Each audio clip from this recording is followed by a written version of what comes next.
Hello dear students, today we will be starting with chapter 1. So officially the course begins from this lecture onwards, but I sincerely hope that you all have also gone through the 12 lectures of chapter 0 because it will give you a solid foundation for this course. And if at any stage in the course you have certain difficulties regarding the basics, you can go back to chapter 0 and watch that video once again.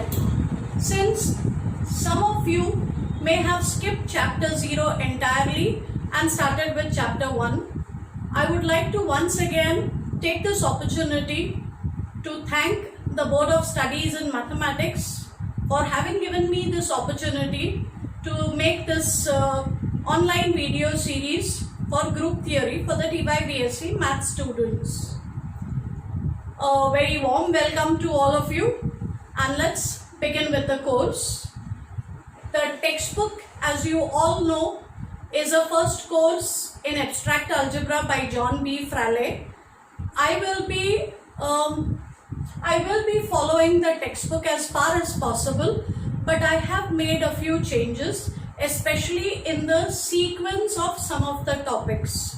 So firstly, in chapter 1, we will be studying groups, and in order to be able to study groups, it's very essential to understand what is a binary operation. Now, some of us may have heard the name, some of us may not have heard the name, but binary operations are something that we have worked with right from our childhood. In school, you learn addition, you learn subtraction, you learn multiplication. Some of these are examples of binary operations. So before I formally define what is a binary operation, let's take a close look at, as an example, the operation of addition. So what do I really mean by addition? Whatever intuitive idea that you have of addition tells you that 2 plus 3 is equal to 5. Also, I know that 4 plus 7 will give me 11. So essentially what I'm doing is, addition is a rule by which I assign to this pair 2, 3 the number 5. So it is like to the ordered pair 2, 3 I assign the number 5. Similarly, here I can think of it as to the pair 4, 7 by adding, what I mean is, to this pair I have assigned the number 11. So a binary operation, because we want to generalize this concept, a binary operation is going to be a kind of a function which will associate with a pair, with an ordered pair of elements, some element, and we will insist that that element has to be from the given set. Now if you remember, in chapter 0 we spoke about Cartesian product of sets.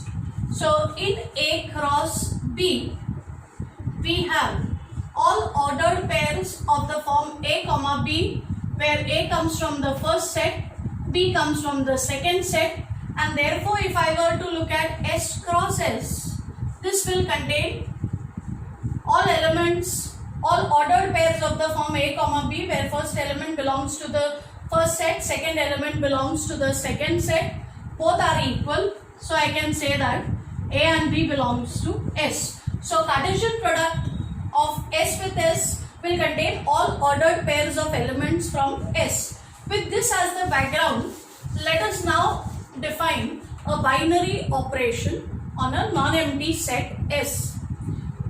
So formally, a binary operation is a function, a binary operation on the set S is a function from S cross S to S.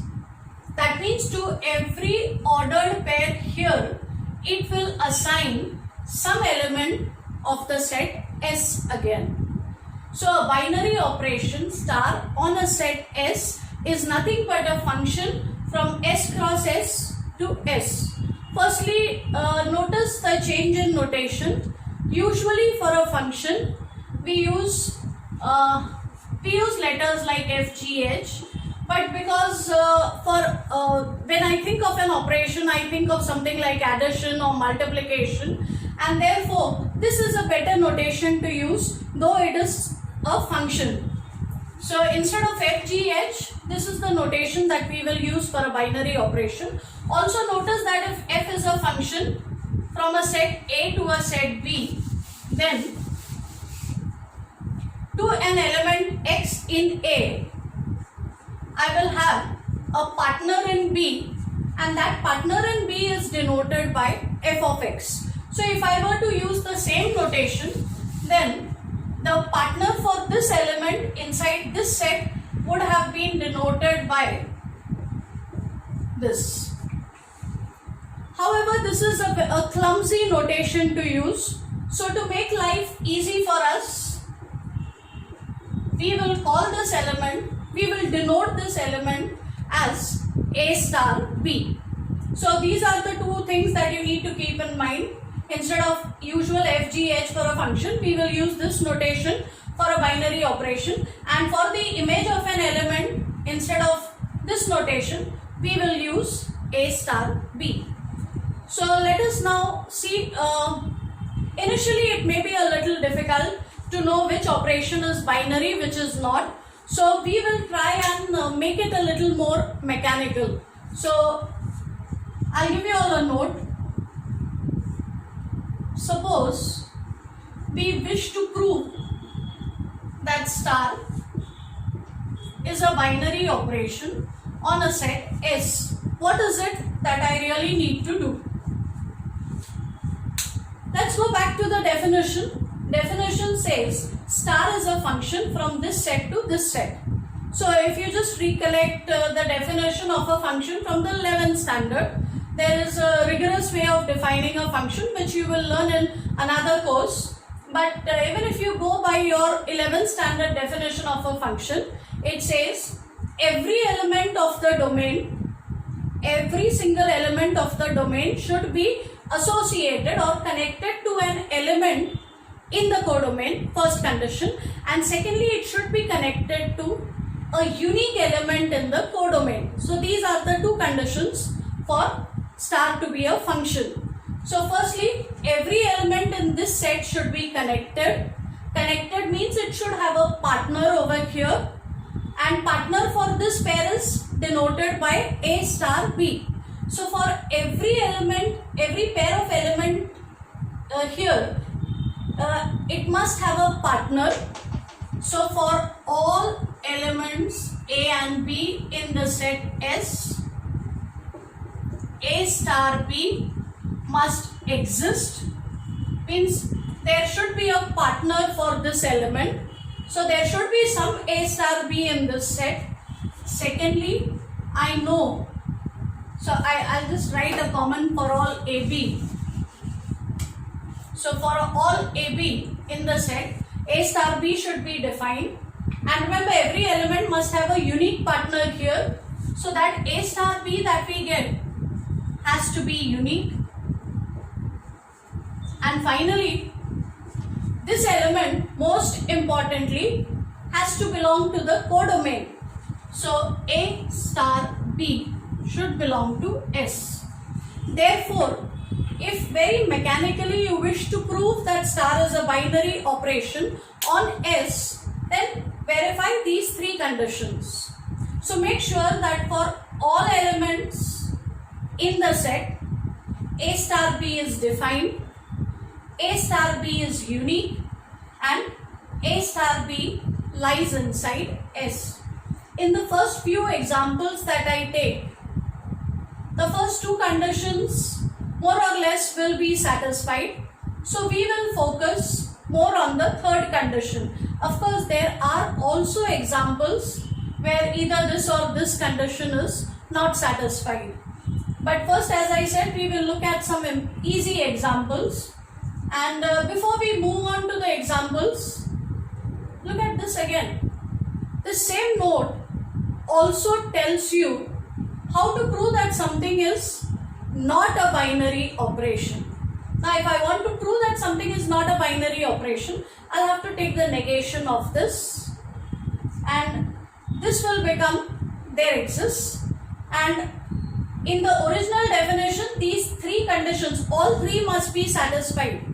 So if I wish to prove that star is not a binary operation on S, I will have to find two specific elements in the set for which either condition 1 or 2 or 3 is not satisfied. Now again, here OR means the inclusive OR. We have discussed this in the preliminaries. That means one or more than one condition should not be satisfied.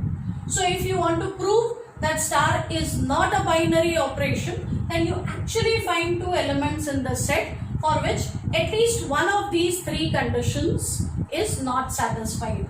Okay.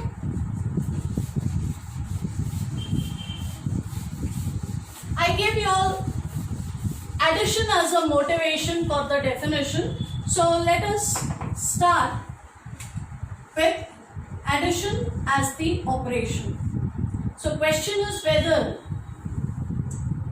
addition a binary operation on the set of natural numbers. We would like to know whether addition is a binary operation on the set of natural numbers. If I take any two natural numbers and combine them with this operation, that means I look at A plus B, then I know that A plus B is defined. Naturally the sum is unique, and if A and B are natural numbers, what happens to their sum? Sum of two natural numbers is again a natural number. So this is true for all elements in the set. The sum of any two natural numbers is a natural number, and therefore addition is a binary operation on the set of natural numbers. So yes, this is a binary operation. Also, addition happens to be a binary operation on the set of integers, because the sum of two integers is again an integer. It is also a binary operation on the set of rational numbers, because sum of two rational numbers is a rational number, sum of two real numbers is a real number, and likewise sum of two complex numbers is a complex number.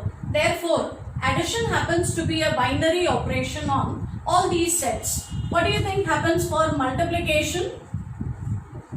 What happens if we multiply two natural numbers? The product will again be a natural number. Product of two integers, again a natural number, again an integer. Product of two rational numbers, again a rational number. Product of two real numbers, again a real number. So multiplication, this is usual multiplication of numbers, is also a binary operation on N, Z, Q, R as well as C. So these are some very basic examples of binary operations. We will continue with the same in the next lecture. Thank you.